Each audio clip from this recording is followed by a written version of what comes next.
नमस्ते। आज के इस बेहद दिलचस्प विश्लेषण में आपका स्वागत है।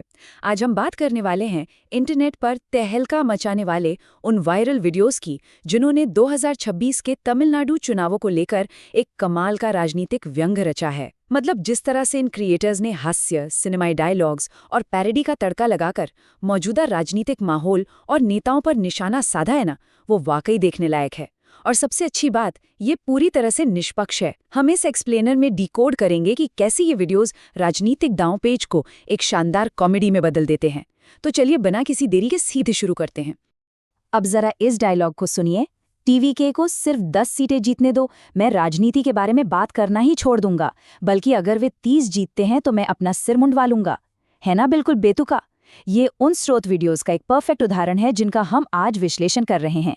ये वीडियोस जानबूझकर राजनीतिक बयानबाजी को इतना नाटकीय और हास्यास्पद बना देते हैं कि आपका ध्यान तुरंत इनकी तरफ खिंच जाता है।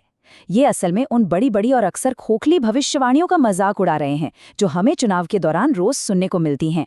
तो चलिए सबसे पहले इस बात की गहराई में चलते हैं कि आखिर ये पूरा राजनीतिक व्यंग्य काम कैसे करता है और इसे समझा कैसे जाए। अगर हम इसे थोड़ा तकनीकी नजरिया दें तो ये डिजिटल राजनीतिक व्यंग असल में 3 चीजों का कॉकटेल है। बहुत सारी अतिशयोक्ति, ढेर सारे पॉप कल्चर और सिनेमाई संदर्भ और एकदम बेतुके काल्पनिक परिदृश्य। इन वीडियोस की सबसे बड़ी खासियत यह है कि ये किसी एक पार्टी के फैन नहीं हैं। ये सत्ता पक्ष, विपक्ष, नए उम्मीदवार और यहाँ तक कि टीवी पर बैठने वाले राजनीतिक विश्लेषकों सबकी बराबर पैरोडी करते हैं। इनका मकसद कोई राजनीतिक एजेंडा सेट करना नहीं है, बल्कि राजनीति जैसी पेचीदा चीज को कॉमेडी के जरिए आसान और मनोरंजक बनाना है। ये हमें पूरी राजनीतिक व्यवस्था की कमियों पर हंसने का मौका देते हैं। अब इस व्यंग्य का एक बहुत बड़ा हिस्सा चुनावी प्रचार और उसकी बयानबाजी पर निशाना साधता है। हम सभी जानते हैं कि चुनाव के दौरान कैसे कैसे तर्क सुनने को मिलते हैं। इस डायलॉग पर गौर कीजिए। उगता सूरज 8 + 8 = 16। स्वामी, अगर स्वामी कहते हैं तो ये सही ही होगा। ये बिल्कुल सीधा और करारा तमाचा है उस अंधभक्ति और चापलूसी पर जो राजनीतिक रैलियों में आम बात है। मतलब अगर नेताजी ने कह दिया तो फिर चाहे गणित ही क्यों न गलत हो जाए, समर्थकों के लिए वही परम सत्य है। ये हास्य हमें सोचने पर मजबूर कर देता है कि असल दुनिया में राजनीतिक चर्चाएं कई बार कितनी अतार्किक हो जाती हैं। और धोखेबाजी सिर्फ नेताओं की तरफ से ही नहीं होती। ये क्रिएटर्स बड़ी खूबसूरती से दिखाते हैं कि मतदाता भी कम नहीं है। एक बहुत ही मजेदार सीन है जहां एक वोटर पहले उम्मीदवार के पास जाकर कसम खाता है, कसम से मैंने आपको ही वोट दिया। और फिर वही वोटर दूसरे उम्मीदवार के पास जाकर भी बिल्कुल यही बात दोहराता है। और उसकी पंचलाइन क्या है?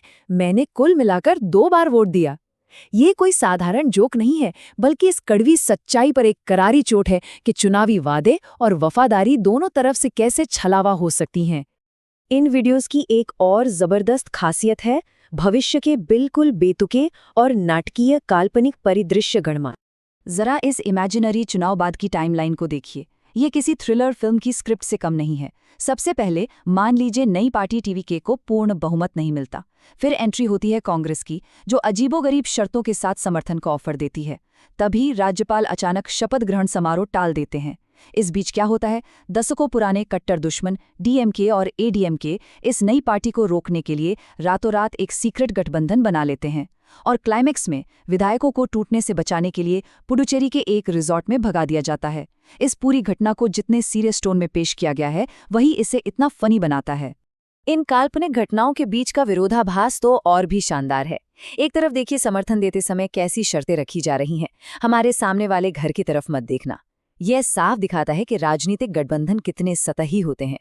वहीं दूसरी तरफ सत्ता खिसकने के डर से डीएमके और एडीएमके जैसी पार्टियां, जो एक दूसरे को फूटी आंख नहीं सुहाती, अचानक हाथ में ला लेती हैं। ये व्यंग्य बहुत ही तीखेपन से समझाता है कि जब कुर्सी दांव पर हो तो राजनीतिक विचारधाराएं कैसे हवा में उड़ जाती हैं। और जब गठबंधन टूटते बनते हैं तो दल बदलने की बात आना तो लाजमी है। लेकिन इन वीडियोस में इसे पीठ में छुरा घोंपने जैसे भारी भरकम शब्द के बजाय एक कॉमेडी ट्रोप बना दिया गया है।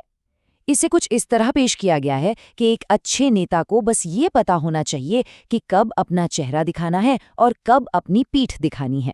इस तरह से पेश करने पर राजनीतिक धोखे की कड़वाहट खत्म हो जाती है और दर्शकों को सर्वाइवल की एक विशुद्ध कॉमेडी देखने को मिलती है। अब दल बदल की बात हो ही रही है तो उस रणनीति की बात भी कर लेते हैं जिसका इन वीडियोस में खूब मजाक उड़ाया गया है, रिजॉर्ट पॉलिटिक्स। जो बात मुझे सबसे ज्यादा दिलचस्प लगती है वो ये कि कैसे एक रियल लाइफ राजनीतिक हथकंडे को पूरी तरह से एक प्रहसन या फार्स में बदल दिया गया है। ये डायलॉग सुनिए, हम आप पर बाहर जाने के लिए भरोसा नहीं कर सकते हैं।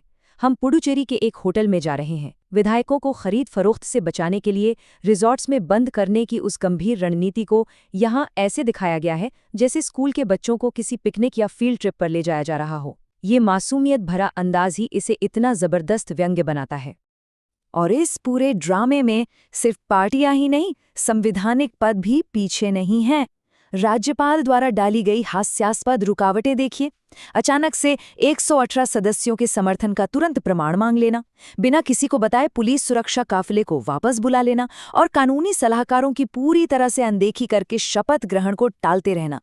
इन नौकरशाही और लाल फीताशाही वाली रुकावटों को इतना बढ़ा चढ़ाकर दिखाया गया है कि इस पूरी काल्पनिक कहानी का ड्रामा अपने चरम पर पहुंच जाता है। लेकिन रुकिए, नेताओं के बाद अब बारी है उन लोगों की जो इन नेताओं पर नजर रखते हैं। जी हाँ, राजनीतिक टिप्पणीकार। चुनाव से पहले माहौल बनाने वाली ये स्वघोषित विश्लेषक खुद इस व्यंग्य का एक बड़ा शिकार बनते हैं। याद है वो विश्लेषक जिसने बड़े कॉन्फिडेंस के साथ कहा था, अगर ये पार्टी जीती तो मैं अपना सिर मुंडवा लूंगा। लेकिन जब चुनाव के काल्पनिक नतीजे उसकी उम्मीदों के उलट आते हैं तो जरा देखिए वो कैसे पलटी मारता है। अचानक वो दार्शनिक बन जाता है और कहता है, अरे मैं तो मजाक कर रहा था, राजनीति में कोई स्थायी जीत या हार थोड़ी होती है। ये उन विश्लेषकों के अहंकार और उनकी खोखली भविष्यवाणियों पर एक बहुत ही मजेदार और करारा तमाचा है। और इन सारे कटाक्षों को सीधे दर्शकों के दिल तक पहुंचाने का सीक्रेट वेपन क्या है? क्षेत्रीय पॉप कल्चर और सिनेमा। कॉमेडी को निखारने के लिए नाटकीय बैकग्राउंड म्यूजिक का जो टाइमिंग के साथ इस्तेमाल किया गया है वो लाजवाब है। एक सीन में तो राजनीतिक हार की तुलना तमिल सिनेमा के मशहूर विलेन मुथु पांडी को बीच सड़क पर चाकू मारने से कर दी गई है। विपक्ष को किसी फिल्म के एक भयानक खतरनाक विलेन की तरह पेश किया गया है। ये सिनेमाई तड़का ही इस पूरे कॉम्प्लेक्स राजनीतिक क्रिटिक को आम जनता के लिए इतना मजेदार बनाता है। तो इन सब से हम क्या समझ सकते हैं? आखिर इस तरह की कॉमेडी की असली ताकत क्या है? असल बात यह है कि राजनीतिक व्यंग्य हमारी रोजमर्रा की राजनीतिक चिंताओं और उस भारी भरकम टेंशन को एक ऐसे निष्पक्ष मनोरंजन में बदल देता है जिसे हर कोई एंजॉय कर सकता है। हम सब जानते हैं कि राजनीति और खासकर कई पार्टियों वाले चुनाव कितने तनावपूर्ण हो सकते हैं, लेकिन इन क्रिएटर्स ने उन उलझी हुई राजनीतिक रस्साकशी को लिया और उन्हें बहुत ही आसानी से समझ आने वाली कॉमेडी कहानियों में बदल दिया। ये बिना कोई एजेंडा थोपे या बिना कड़वाहट के मौजूदा सिस्टम की आलोचना करने का एक बहुत ही शानदार तरीका है। और इसी के साथ हम आपको एक विचारणीय सवाल के साथ छोड़ना चाहते हैं। जरा सोचिए, क्या इंटरनेट कॉमेडी और मीम्स के जरिए इस तरह की काल्पनिक राजनीतिक अराजकता को दिखाना वास्तव में हमारी आधुनिक चुनाव प्रणाली की सबसे तीखी और ईमानदार आलोचना है?